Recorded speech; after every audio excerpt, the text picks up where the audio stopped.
ang itsura ng 1 bilyong piso. Ganito kalaki ang itsura ng 500 milyong piso na ninakaw ng mga korap na politiko. Ganito kalaki ang itsura ng 250 million. 100 milyon to? Ngayon lang ako nakakita ng ganito kadaming pera. Ganito kalaki ang itsura ng 50 million pesos. Ganito pala ang itsura ng 10 milyon na ninakaw ng mga kurap na politiko. Ganito kalaki ang itsura na 1 milyong piso ninakaw na isang kurap na politiko.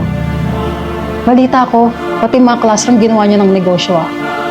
Alam niyo ba na ang 1 milyon na to kayang bumili ng 850 pieces na upuan para sana sa aming mga estudyante at kaya nitong punuin ng halos 30 na classroom sa iba't ibang eskwelahan. Diba sabi niyo, kabataan ng pag-asa ng bayan? Pero bakit pati pondo ng edukasyon pinoporsyentuhan niyo? Porkit ba yung mga anak nyo sa private school nag-aaral, kaya sa amin wala kayong pakialam? Ilang henerasyon pa ang nanakawan nyo ng kinabukasan? Kung hindi kayo, sino ang tutulong sa amin mga estudyante na magkaroon ng magandang edukasyon? Kung hindi kayo, sino? Sino ang tutulong sa amin para magkaroon ng magandang edukasyon? Karapatan namin to eh. Pero bakit pilit nyo pinagkakait? Etong pera na to, pwede sana magamit sa maayos at magandang sistema to eh. Pero hindi ito nangyari dahil ito'y binulsa at ninakaw. Putang ina! Ganito pala ang itsura ng 10 milyon na ninakaw ng mga kurap na politiko. Sa 10 milyon na to, kung napunta lang to sa amin, kaya sana na itong bumili ng libu-libong sako ng binhi at pataba para sa aming mga magsasaka. Mga butil na sana'y itinanim na palay at naging kanin sa pagkainan ng bawat pamilya natin. Kayang-kaya na sana nitong bumili ng daang-daang makinarya at sistemang patubig. Dugot pawis ang puhunan namin dito. Pero kayong mga buayang nakaupo, kayo ang nakikinabang sa pera ng bayan. Imbis na umasenso, baon na kami sa utang. Hindi naman kami tamad eh. Pero paano kami uunlad? Kung paulit-ulit nyo kaming ninanakawan? Ganito kalaki ang itsura ng 50 million pesos na ninakaw ng mga korap na politiko. Kahit magtrabaho ako ng 10 taon na puro overtime, hindi ko kikitain to eh. Pero kayo, kayang-kaya niyong ibulsa to? Nakakapagod na ang putang inang sistema dito sa Pilipinas. Kahit anong sikap ko, kulang pa rin ang sahod para sa pamilya ko. Alam mo kung ano pa yung masakit? Yung buwis na kinakaltas sa sahod ko, hindi man lang bumabalik sa akin bilang maayos na serbisyo. Imbis na maayos na kalsada, murang bilihin, hindi! Puro sports car at mansyon ang nakikita ko sa social media. Ano yun? Kami nagpapayaman sa inyo? Ang sarap yung yakapin sa leg hanggang sa mag-violet na kayo. Tangina! Tapos kami isang kahig isang tuka? Nagigil ako sa inyo eh! Hindi pre! Kasi sa pera na to, kaya nitong matulungan mahigit 50,000 na manggagaong Pilipino na katulad ko at mayangat ang sahod. Pero hindi! Hindi ito nangyari dahil ito ay binulsa at ninakaw.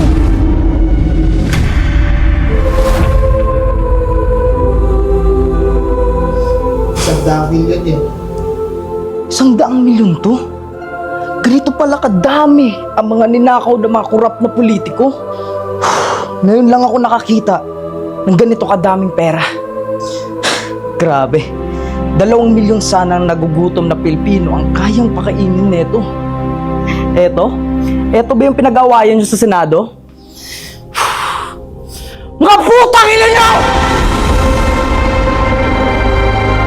Araw-araw kami nagbabayad ng buwis para sa mga bilihin. Ang sinasabi nila, merong ayuda, pondo, programa para sa mga mahihirap. Nasaan? Nasaan? Wala kaming nakikita kundi mga politikong nagpapayaman. Hindi naman namin kasalanan na pinanganak kami na mahirap. Ang gusto lang namin, mabuhay na may dignidad. Pero wala eh. Ang tingin nyo lang sa aming mahihirap, salot sa lipunan. Nagiging mahalaga lang naman kami sa inyo pag kailangan nyo ang boto namin tuwing eleksyon. Diyan kayo magaling. Pero pagkatapos nun, wala na kaming kwenta sa inyo. ang gagarapal nyo magnakaw ng milyong-milyong pera na hindi nahuhuli. Samantalang isa sa amin, nagnakaw ng isang sakong bigas. Dinamp agad ng mga pulis. Sa totoo lang, ang dami sana mabubusog sa pera na to, pero hindi ito nangyari. Dahil ito ay binulsa. Ninakaw.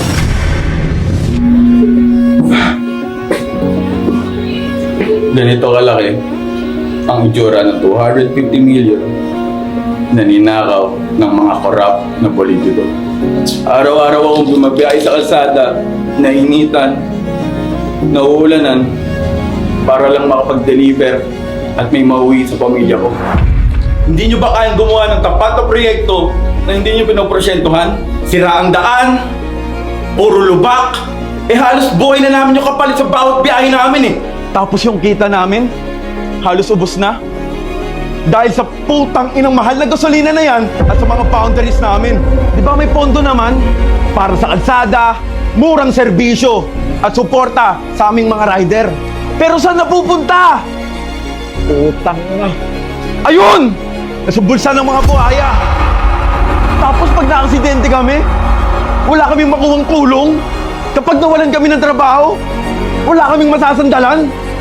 Sa malaking halaga na to, kaya nitong gawing ligtas at maayos na biyahe ang mga libo-libong tricycle driver, bus driver, jeepney driver, at sa mga kapwa ko rider na araw-araw na nagsasakripisyo para makapaghanap buhay.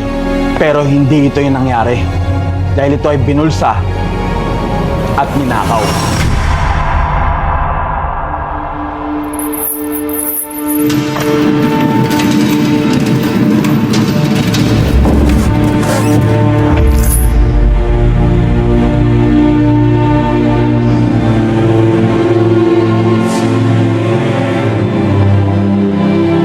Ganito kalaki ang itsura ng 500 milyong piso na ninakaw ng mga korap na politiko.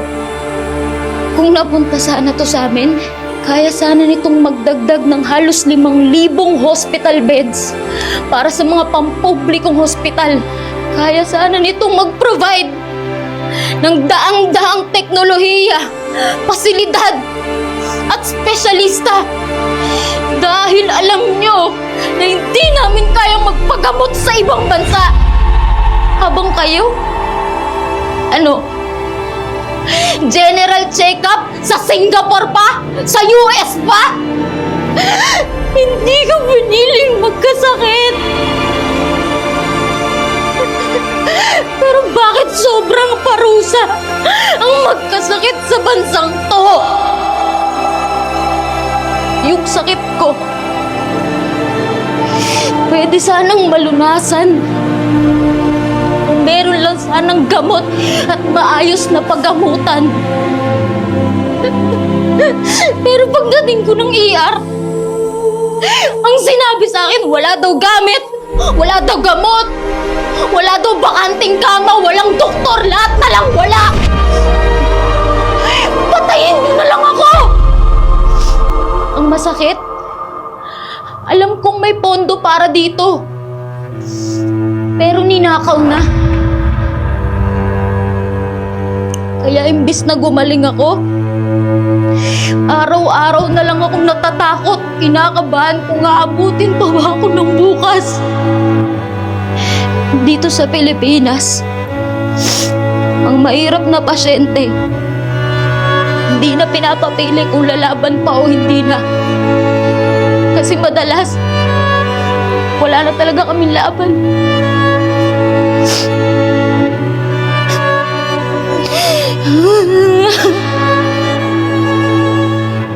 Hindi na tama na ang kalusugan naming mahihirap ang sinasakripisyo para sa bulsa ng mga iilan. Hindi lang pera ninakaw niyo sa amin, pati yung karapatan naming mabuhay.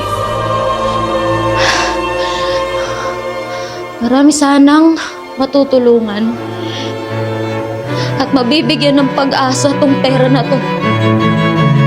Pero Pero hindi yun nangyari. Dahil ito ay binulsa at ninakaw. Ngayon tanong ko sa'yo, hindi ka pa rin ba galit?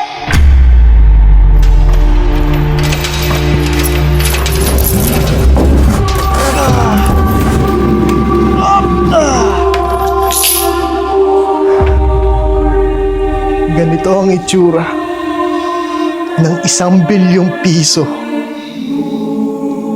na ninakaw ng mga korap na politiko. Kung napunta lang sana sa amin to, mababawasan ng halos 2,000 namamatay kada taon. Bawat sakuna, nakakatulog sana kami ng mahimbing na hindi nangangamba sa kaligtasan ng aming pamilya sa tuwing bumabagyo at umuulan. Tapos sa isang iglap, inanod lahat ng baha, lahat ng meron kami! Bahay! Gamit! Pati mga alaala sa aming tahanan! At ang pinakamasakit, hindi bagyo yung sumira sa amin,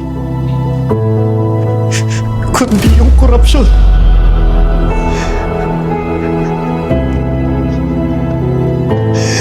Kung nagamit lang sana sa tama itong pondo na to para sa flood control, masaya sana kami magpapasok. Kung maayos sana yung evacuation center, di sana hindi kami nagsisiksikan na parang hindi kami tao.